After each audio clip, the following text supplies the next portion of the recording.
Hey there, sports history fan. This is Arnie Chapman, aka the Football History Dude, and I'm here to tell you about an awesome way for you to rub elbows with your favorite podcast hosts here on the Sports History Network, while at the same time rooting for your hometown team this upcoming NFL season. You've been hearing all about our partner, Tailgate Fantasy, the past few weeks. Well, dig on this. Tailgate created a special Sports History Network league for our listeners, so we can put the word fan back into fantasy football together. It's free to join, and if you do so before the season kicks off, you'll automatically be entered into a drawing for a free t-shirt from one of our other partners, Home Field Apparel. It's a win-win-win!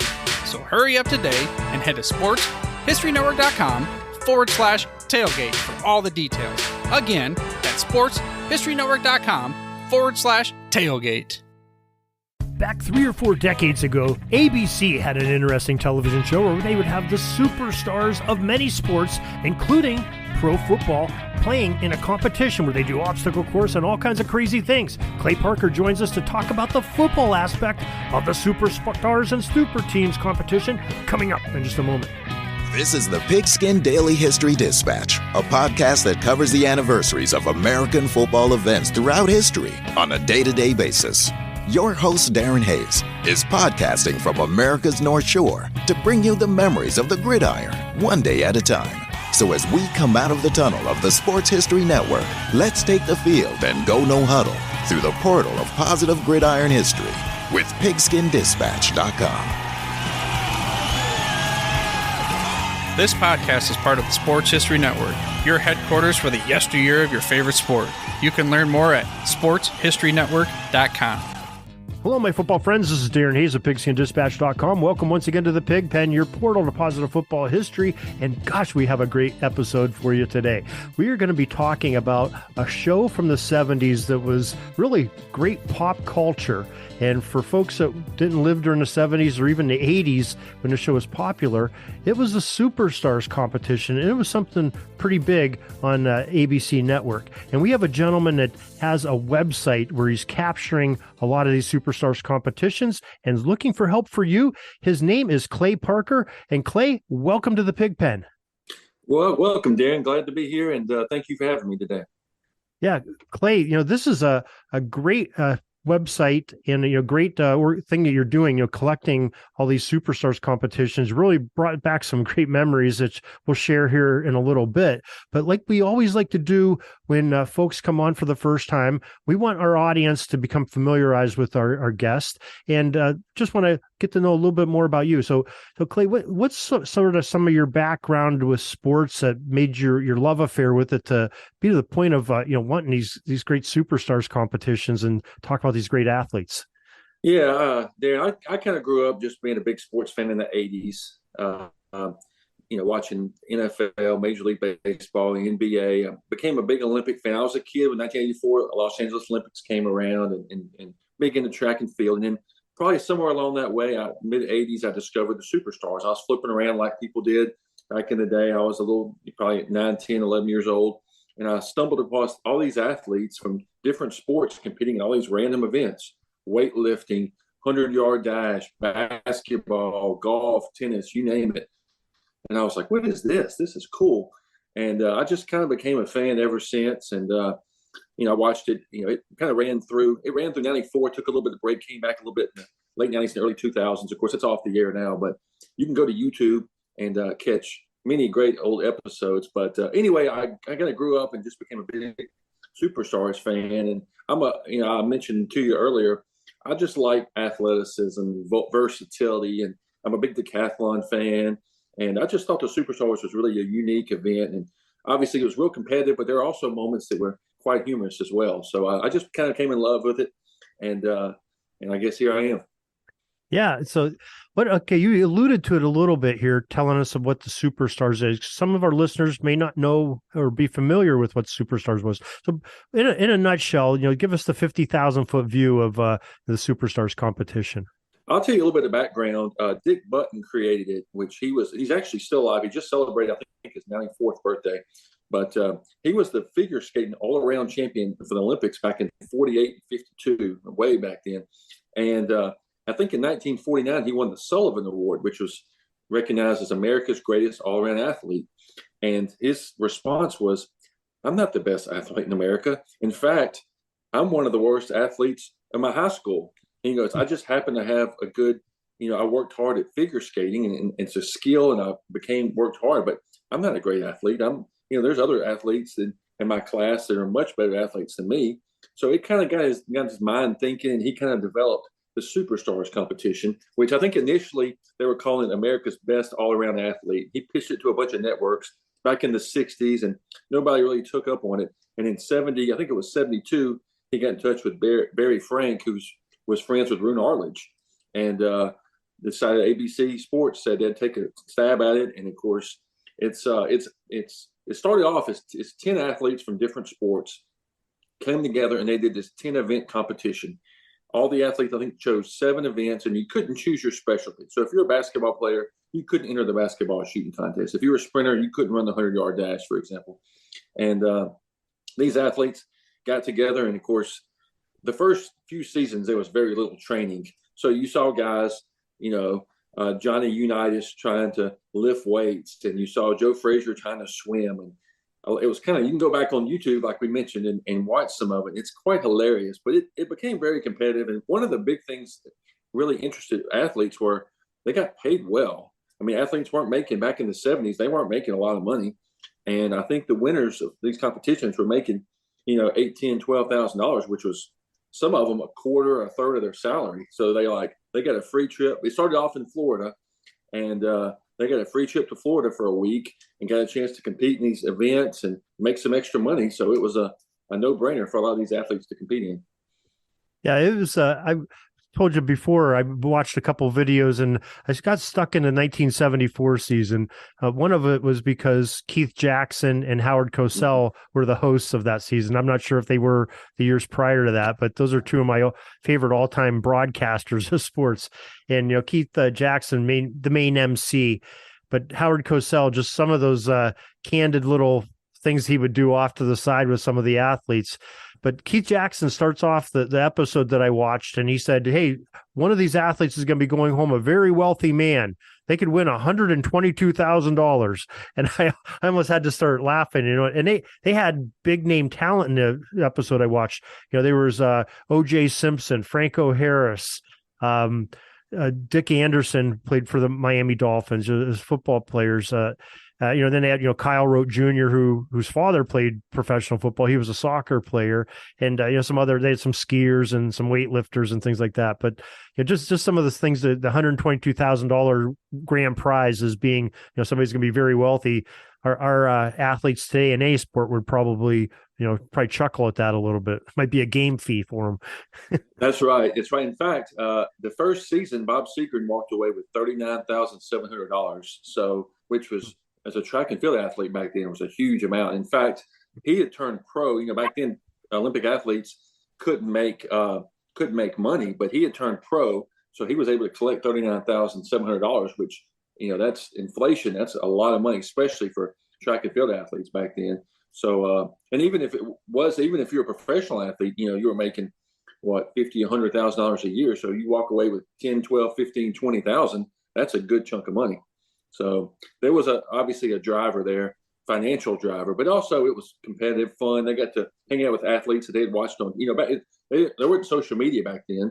So Johnny Bench didn't know Elvin Hayes or didn't know Joe Frazier or Bob Seagren or John Unitas unless maybe a award show or they had the same agent or something like that. So they got to meet new friends, new athletes, and people they watched on TV. So it's kind of a mingling point for a lot of those athletes. Yeah, and the episodes I was watching and I'm remembering back, the athletes from different sports genres, like you said, they socialized. They really had some good times. They had some laughs together, both in the agony of defeat using the ABC word and the thrill of victory. They really had some great times, and like in Howard Cosell and Keith Jackson in the episodes I was watching really added some humor and some great things on it too. And they even brought along some athletes from the day that weren't even competing. Like Larry Zonka wasn't competing in it, but he was on there, and he had a little chat with Howard Cosell, and Howard Cosell was trying to bust his chops a little bit. and said you're trying to make him feel guilty why he wasn't competing. And Zonka just gets up there and says, well, hey, I'm not an all-around athlete. I just try to be good at one thing. And then he made some comments that Howard Cosell stole a bottle of gin out of his room, and Cosell about lost it. And Cosell tried to come back with a quip, and Zonka, with some other athletes behind him, Dick Anderson and his teammate, and some others down there, said, "Hey, Howard, I'm going to throw your expletive in the pool here in about a second." And Howard Cosell just had to walk away laughing. There's just some funny things like that. Yeah, you're right. It was funny. And of course, you mentioned Howard Cosell. He ended up doing the spinoff, The Battle of the Network Stars, which became a very popular series. I think it ran for about 10 or 12 years as well. It started probably a couple of years after the Superstars. A lot of people remember that as well. Right. But it was kind of the same dynamic. And you mentioned Keith Jackson and Howard Cosell. There were a lot of different. O.J. Simpson was a co-host at one point. Al Michaels did it. Dan Dierdorf. There were a lot of different well-respected commentators and announcers that filled in. Ahmad Rashad eventually did some. Jim McKay was the host of the first one. So there were a lot of talented, and it was kind of a relief and relaxation time for them, because it wasn't as serious as pro sports or NBA, World Series, NBA Finals, and playoffs, and that sort of thing. So they were all kind of relaxed and having a good time, but still competing at the same time. Yeah, most definitely. Now, you said that they had basically they had 10 events. Each athlete had to do 7, so you had to drop out of 3, one of them being whatever your specialty is. Like you mentioned, some basketball players couldn't shoot hoops, and golfers couldn't golf and things like that. So what were the 10 events that were pretty common to it? I know they changed them around a little bit during the year. So the first year I actually have the itinerary. I have a couple of the old programs from when it first started. I have the itinerary for the first ever Superstars. It was filmed back in February, or competed or held back in February of 73. It was a 2-day event, February 19th and 20th of 73, and it aired the following weekend, that Saturday. So they had a chance to kind of edit a little bit. But it started off with the tennis. I had a tennis tournament that morning at 9:45. They had a golf event at 1:30. I think they did 9 holes of golf back then. They had a swimming competition at 4:15. Usually it was a sprint, 50-meter sprint, something like that.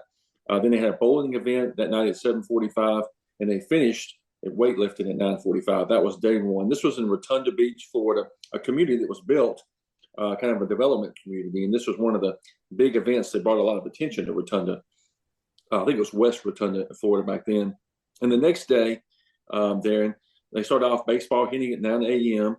Then they had a ping pong table tennis tournament at 11, followed by 3 track and field events, or 2 track and field events and a cycling event. The 100-yard dash at 1:30, half-mile run at 2:45, and they finished with a 2-mile bike race at 4 o'clock. So that was the 10 events. They eventually replaced, I think the next year, they replaced table tennis with the obstacle course, which became a huge, kind of the signature event of the Superstars. But that's kind of how it went for season 1. Of course, Bob Seger, I mentioned earlier, he was the winner. He was a last-minute replacement, too. They had a jockey, I think it was Willie Shoemaker, that couldn't make it for some reason, and his injury or another commitment or something like that. So Bob Seger was a last-minute replacement, and of course, turned out to be a great choice as he won the event. Yeah, I think he was even in the 1974 one that I was watching. He was competing, and they commented on that. He was the defending champion. He was. Looking at him compared to some of the athletes that he was, up against, it was like the O.J. Simpsons and, Pete Rose that I watched on there. He looked very skinny, and you're thinking, okay, this guy doesn't stand a chance, but maybe that's the body style that's the best built for that, sort of built for all of those events a little bit better than, somebody like John Havlicek trying to do some of the weightlifting and stuff. It was a little awkward for him. Yeah, I think you're right. And of course, pole vaulters really, if you follow track and field, they're one of the best athletes because they have to have speed, they have to have upper body strength, and they have to have very, very agile as they're going over the bar. So pole vaulters, obviously it's a very interesting and fascinating event to watch because they go 19 and 20 feet high. But they're athletes, they're very underrated athletes there. They're not as well known as of course, a Johnny Bench or a Elvin Hayes or a Joe Frazier. But, for really sports guys, they know that pole vaulters are great athletes. And I think, like you said, I think the event suited Seagren very well. Yeah. So, these are, names that we're throwing out there are not any small potatoes. These are the major athletes of the day. I think they did a really good job of portraying, especially the NBA and Major League Baseball and the NFL. These are the top stars. We had, like we said, Miami Dolphins, who were right fresh off an undefeated championship season, 72. They, some of them in 73 and 74.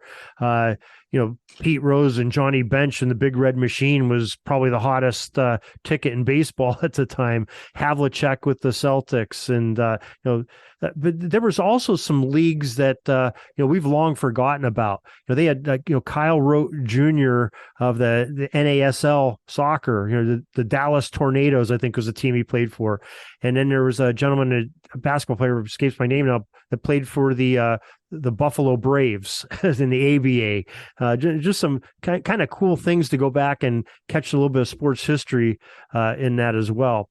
Now, you said, we know who won that first event. Were there any repeat winners during the span of this? And if so, who might they be?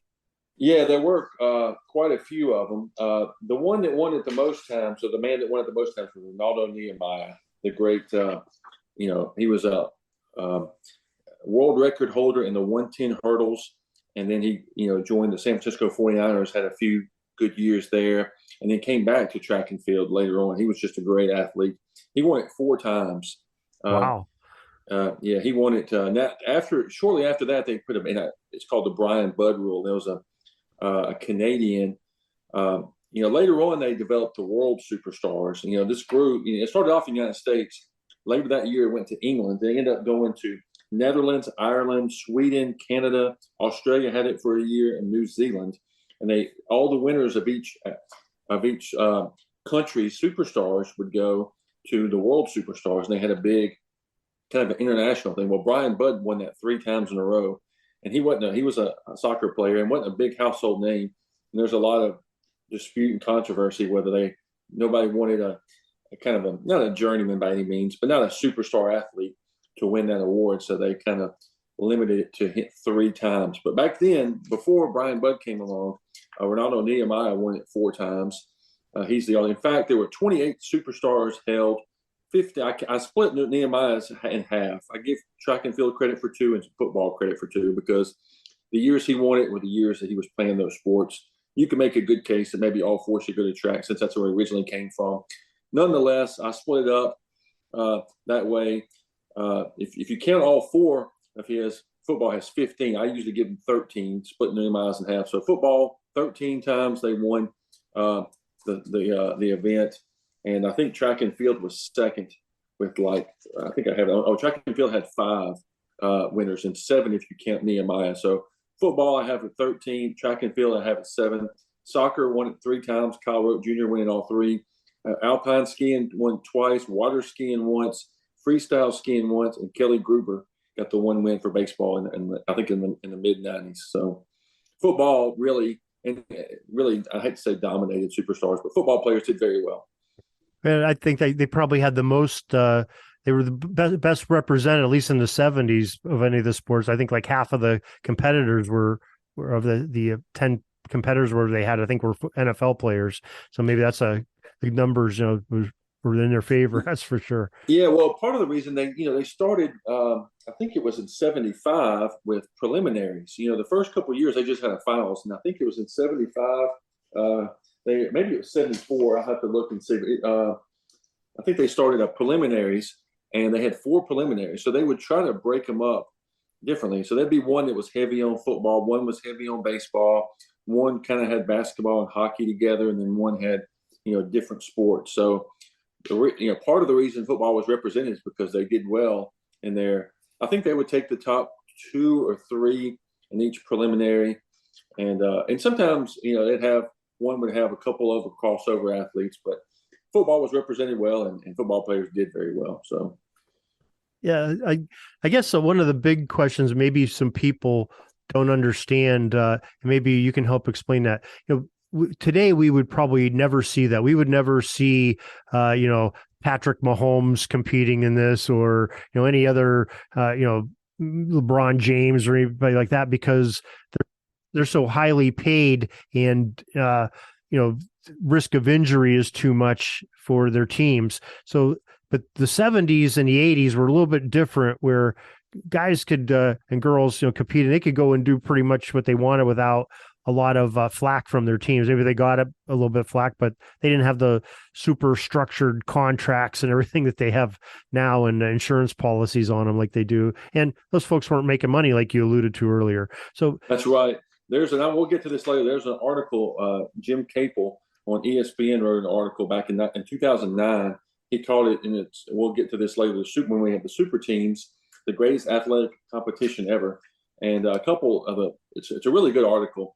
But Andy Russell, former All-Pro linebacker for the Steelers, you're probably familiar with, He said winning the Superstars competition was a big deal, not because of its importance, because of the money for the winning team. We weren't there just to have fun. We were there to win and collect the winner's check, which was substantially more money than any of us were making for a football game, including the Super Bowl. I put the money in my kid's college fund, helping him go to Dartmouth. So, and Dave Osborne, another great player back then, said, I think in super teams, if we won the first round, we were guaranteed, I think, $5,000 a person. Even if you didn't win, you got a free vacation. And he goes, if you made it to the final, you won like $10,000. He goes, that was big when you were making $50,000 a year, kind of as I alluded to earlier. So you could make 10 or 20% of your salary over a couple of days worth of, fun, if you will. Yeah, a vacation, paid vacation almost. Paid vacation where you compete a little bit. And you have somebody with a TV camera following you around. That's right. So. All right. So we talked a little bit about, some of the hosts of it, and which were very famous names. ABC really had a great sports broadcasting team. They had some really stalwart people that did it, back then. It was in the days before ESPN and Fox Sports and all that. But, the athletes, we talked a little bit about some of the early football players. Who were some of the football players, the NFL players we may recognize from some of the other episodes, later on in the 70s and the 80s and beyond? Yeah, Darren, it's interesting you said that. I spent some time yesterday counting, and I may have missed one or two, the number of football players that made it, the Hall of Fame football players that competed in the Superstars, either the super teams or Superstars. I counted 72. 72 Hall of Famers. 72 Hall of Famers. Wow. I kind of ranked them, but I'm not going to go through it. But here are a couple of the top players that competed in the Superstars. Walter Payton. You've got Jerry Rice, of course, O.J. Simpson, Lawrence Taylor, Reggie White, the great John Hanna, Dick Butkus competed in one. And then you mentioned more recent players. Terrell Owens competed not too many years ago, Deion Sanders and Barry Sanders. So that's just a list of some of the all-time greats. You can throw in, there's, Johnny Unitas, Ronnie Lott, Mel Blount, Randy White. I mean, lots of great athletes, but I counted 72 athletes that competed in the Superstars that eventually made their way to the Pro Football Hall of Fame.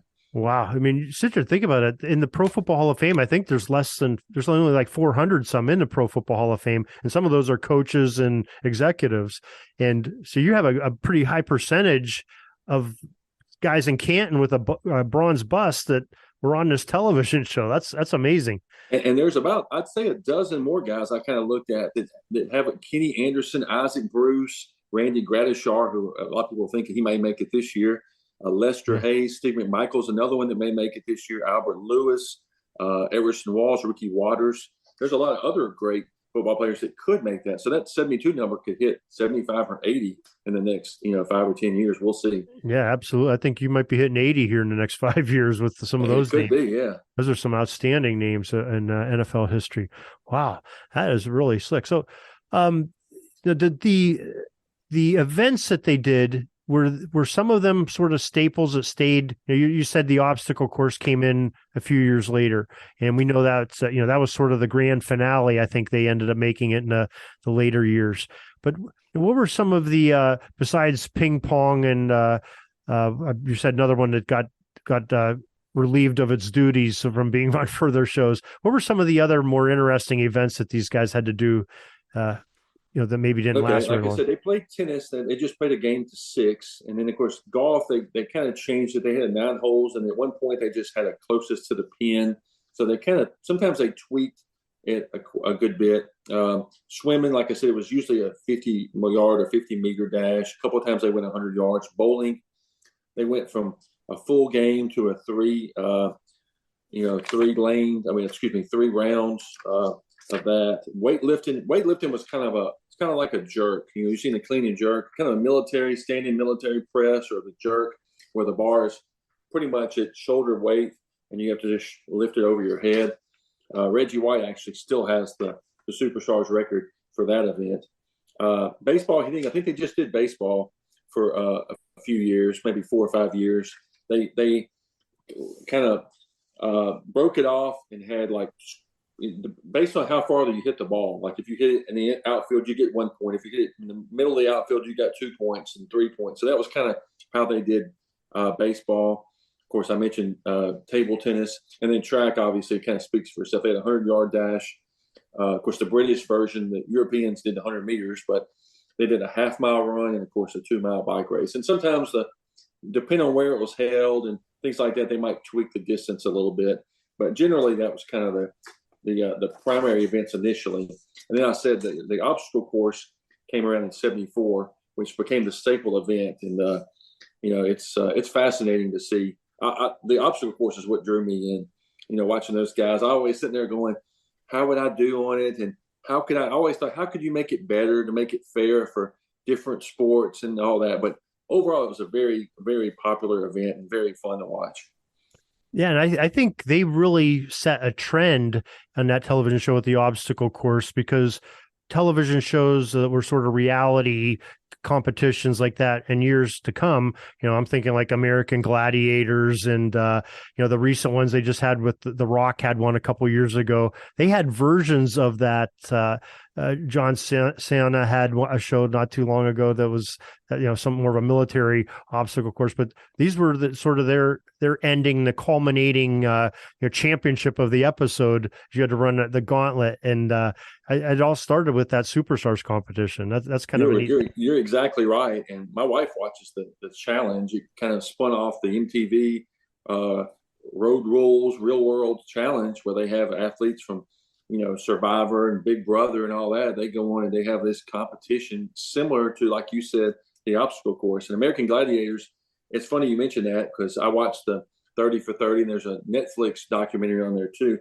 One of the reasons I do this, we do all the website and the different social media pages, is obviously to bring back great memories. But I would love for somebody to pick up a 30 for 30 or some kind of documentary on the Super. I think it'd be fascinating.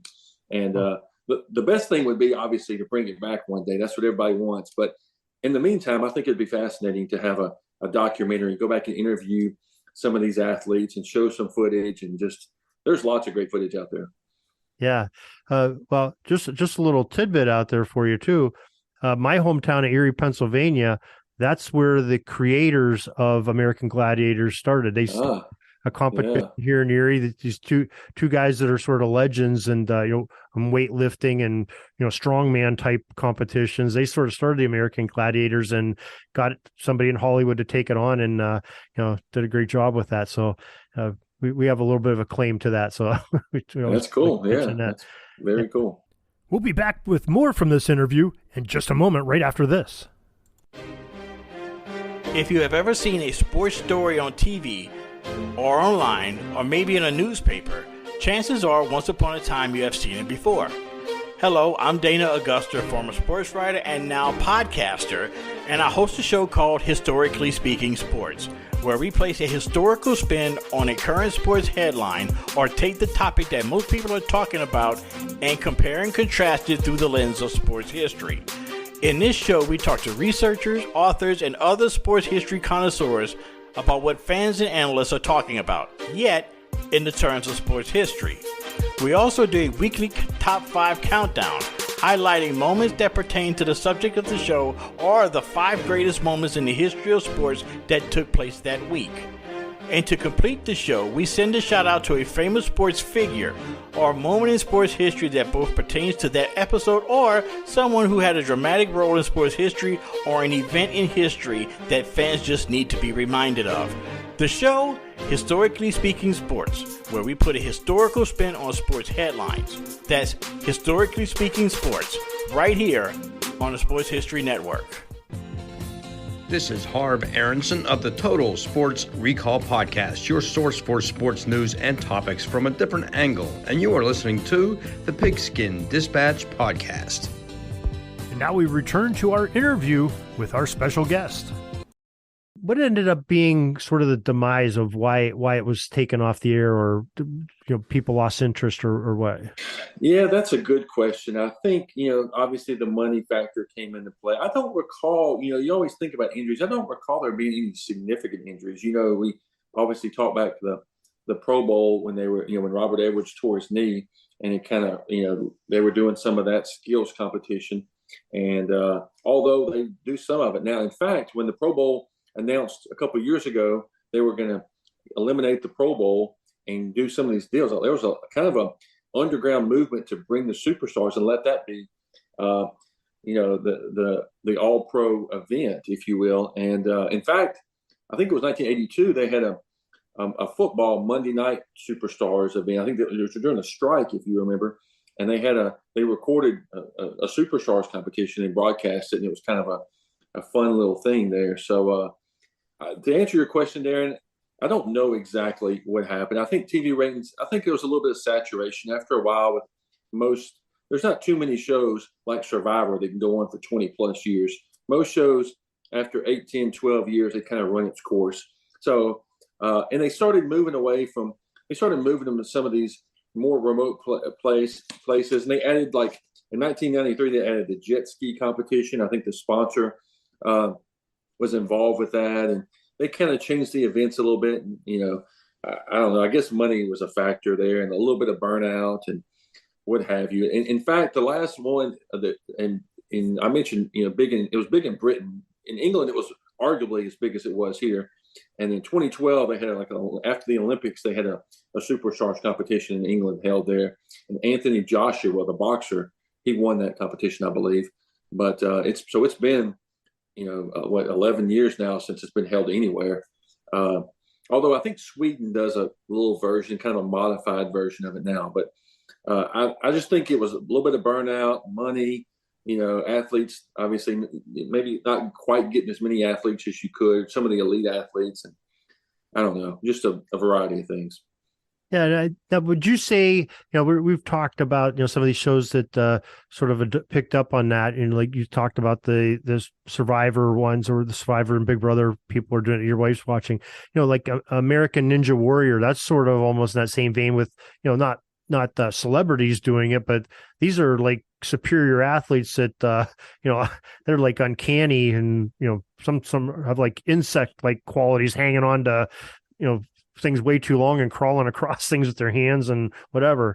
It's just amazing. I think that's almost the same vein as superstars. I agree with you. Yeah, all these, we talk about the challenges, American Gladiators. You mentioned the show The Rock had a couple of years ago on, and of course American Ninja Warrior, which is very popular. But it's kind of that same vein, like you said. They just do something a little out of the box, and that's kind of what the obstacle course. And to go back to that.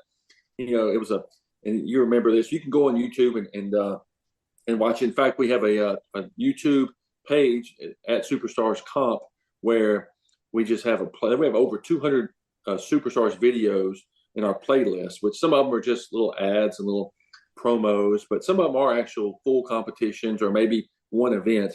But the obstacle course, if you remember, they climb up a 15-foot wall, and some of them there's a rope, you pull yourself up. Some of them would run and jump and grab the top of it and pull themselves over, and then you'd fall down, and they'd have a little tunnel you'd go in. Of course, it changed over time, but generally it was you go under a tunnel, then you hit a blocking sled.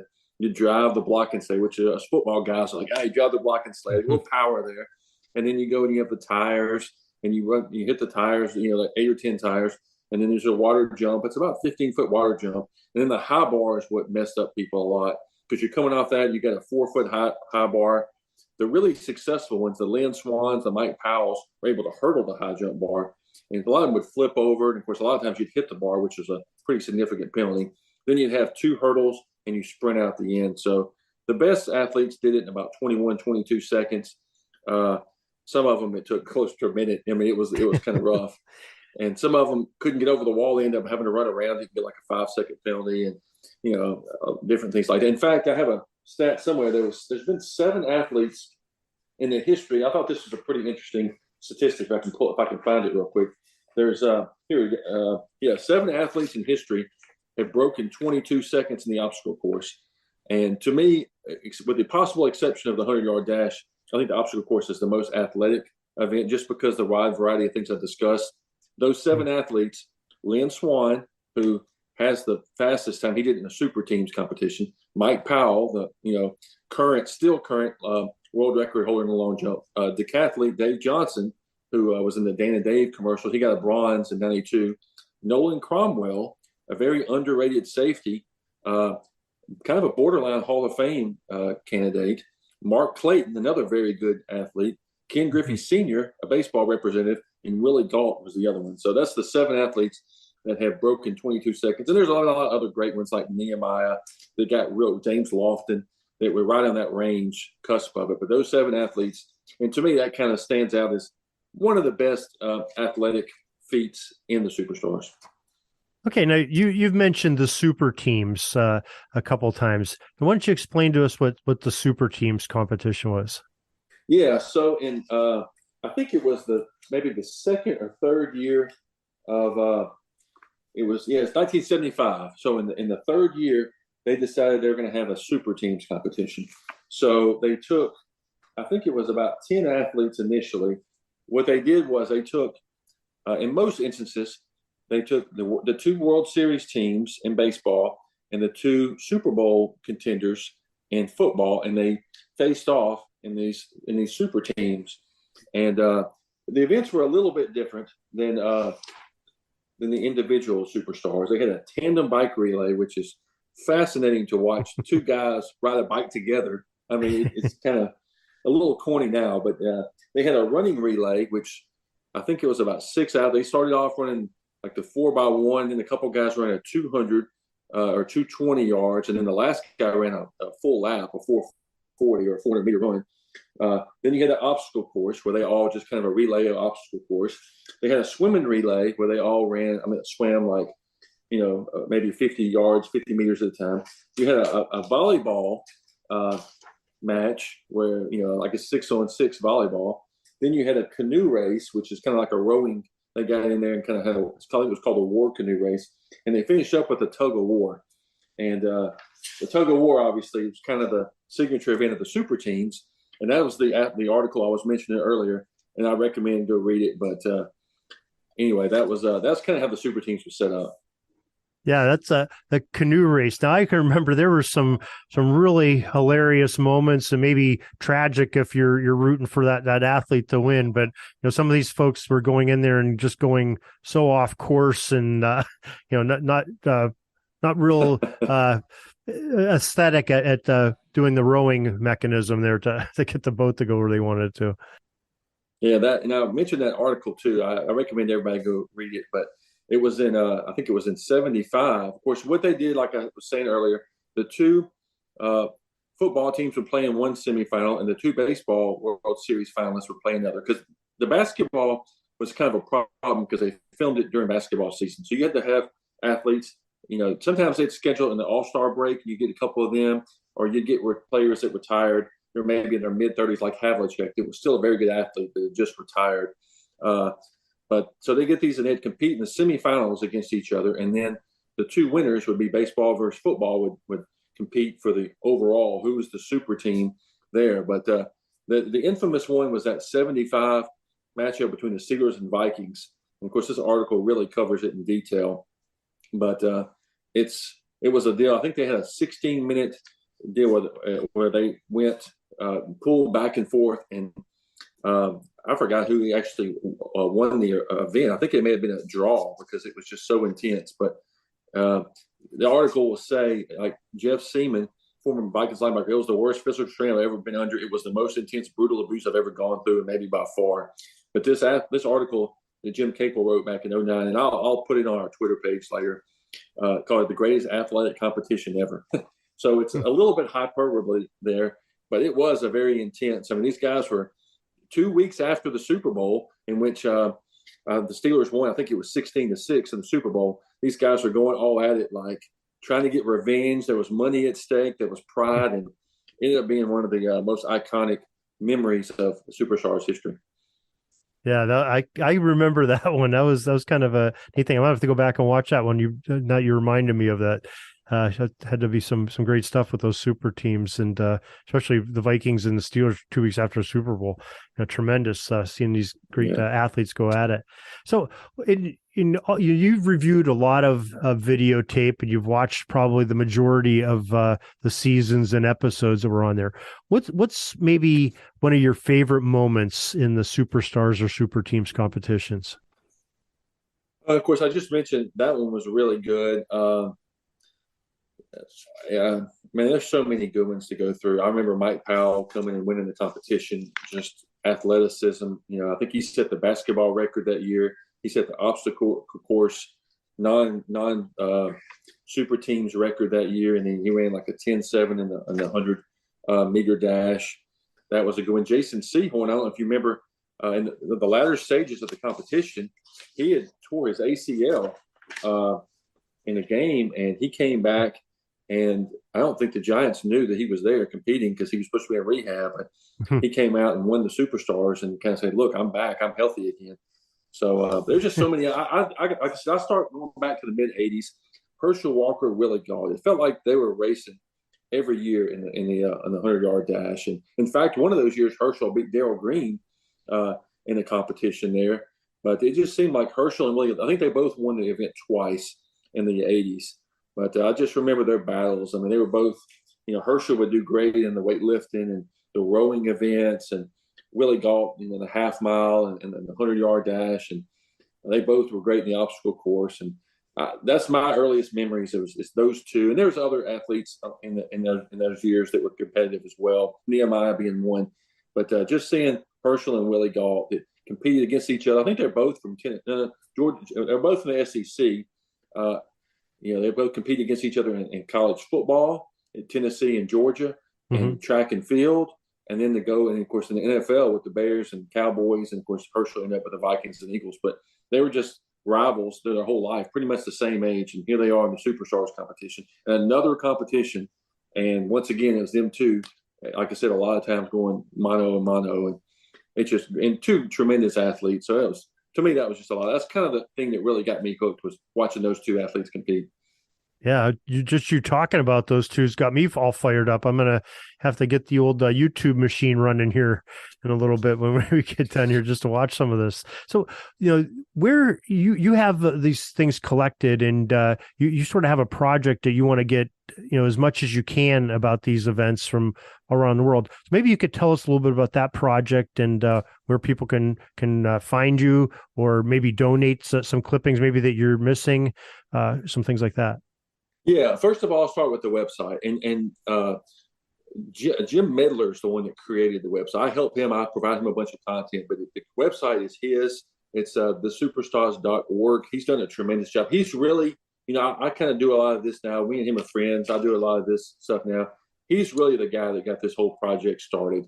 And he might be a guy you can talk to down the road at some point anyway. But I think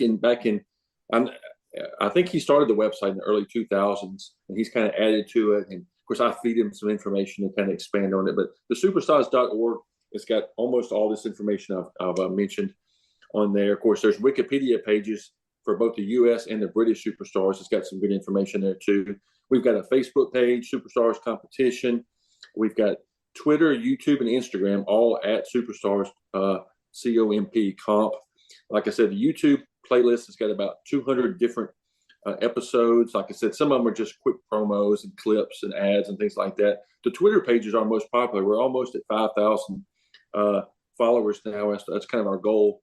And we've had, what we're trying to do with this whole project, obviously it's fun just talking about it and watching the clips and all that. We're trying to get footage and complete our website here, there's several years of competition we don't have, or we have the finalists, or we may have the top 5 or 6, but we don't have the full, especially prelims. We have all the finals results because a lot of old newspapers will list, some of that, but there's prelims specifically starting in about 78 to about 81, 82, where and you can go on the website, there's very limited information on some of those events. And that's what we're trying to find. And there's some international ones, some Canadian, British ones that we don't quite have all the information. We have all the winners.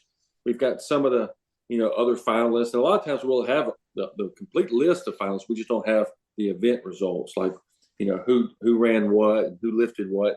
So that's kind of a project for fun. And it's something that, kind of like Negro League stats. The older we get, the harder it is to find that, because it's just, there's trying to go back through old newspapers and trying to collect and find information. We'd love to find some old footage. And I've had 2 or 3 people reach out and send me different articles they had recorded off the TV and that sort of thing. So we've had some success, collecting old episodes. But that's really what we're looking for: old episodes, and potentially getting the results of those episodes so we can document. And I have a lot of information. You go on the website and look, but you can go back and see how fast Herschel Walker ran the 100-yard dash, or how much weight Brian Oldfield lifted, or Lou Ferrigno lifted, or all of these just interesting athletes. And you can see, some of them it's not a lot, and sometimes it's a lot. And how fast, Deion Sanders swam. It's lots of just interesting. For me, I'm a big stats guy, and it's just, to me, I kind of find it fascinating, all these different stats and numbers and everything. Yeah, very, very cool. So you guys are going to be like housing some of the videos on there too? Is that on the website? Yeah, well, right now we just have it. We just have a playlist on the. Okay. But there are, on the website, there are some videos you can click on. Mostly it's embedded from YouTube. Okay. That we have. So you can go on there and watch some of them. And there's some pictures on there as well. Obviously, you've got copyright issues on some of the, like Getty Images, and some of them you have to purchase those. But there's images taken from the competitions themselves that we've posted, or the gym has posted. So there's lots of information like that. But we're trying to collect as much footage as we can, mainly for these missing. And there's people, and I sit there and think about it. There's people that probably have old VHS tapes in their closet, in their basement, in their attic. They're just sitting there, and some of them don't even know they have it, or they recorded some old stuff off the TV in the 70s and 80s. And I had actually, a couple of mine I got converted to DVD, and I was able to upload. But I'm sure there's people out there that have some of these episodes, but the longer we wait, the more chance there is they get thrown away, or they get lost, and whatever happens. So we're trying to, collect as many of those as we can, and, show the results and kind of share that. And hopefully one day we'll have this project where we know every result that ever happened in the Superstars. Yeah. So folks, if you've got that old Laverne and Shirley tape, you think that's on there, maybe it ran a little long and covered some Superstars. Never know. So there is one. It was an ABC Sports where it ran over, and you got about 40 minutes of one Superstars competition. I think it was from 78. We're like, oh, look, somebody stumbled upon that and said, oh, there it is. But, and sometimes the footage isn't the best. It may be a little grainy, or, all that, but you can still make out what happened generally. And like I said, we're trying to collect that, and it's been a fun project. It's kind of like collecting anything: baseball cards, stamps, whatever. It's a fun project, but sometimes it does get a little frustrating too. Yeah, but the fun is in the hunt, though. That's looking for that golden goose, and when you find them, like that footage you just talked about, the 78 footage, ran over. That's some cool stuff that are real treasures. So Clay, you're doing a great job. This is a fun project. I'm glad that you were able to come on here and remind us of this great television show. This is a landmark show, really. We talked about, it's inspired a lot of spin-offs that we even see to this day. And man, some of the greatest athletes in the world, and definitely some of the greatest National Football League players of their time. So we appreciate you. And folks, we will have the links that Clay mentioned in the show notes of this podcast, and on the subsequent link on pigskindispatch.com. Clay Parker, thank you for joining us today in the Pigpen. Absolutely, Darren. Excited to be here, and looking forward to listen to this podcast just like I do every other one that you produce very soon. We're taking a peek over at the chains and the down marker. It's 4th and long. We're going to have to punt the ball and get on out of here, but we'll have another series tomorrow for your football history headlines, so be sure to tune in. We invite you to check out our website, pigskindispatch.com, not only to see the daily football history, but to experience positive football with our many articles on the good people of the game, as well as our own football comic strip, Cleat Marks Comics. Pigskindispatch.com is also on social media outlets, Facebook, Twitter, Instagram, and don't forget the Pigskin Dispatch YouTube channel to get all of your positive football news and history. Special thanks to the talents of Mike and Gene Monroe, as well as Jason Neff for letting us use their music during our podcast. Pigskindispatch.com is a proud affiliate of the Sports History Network, the headquarters of sports yesteryear.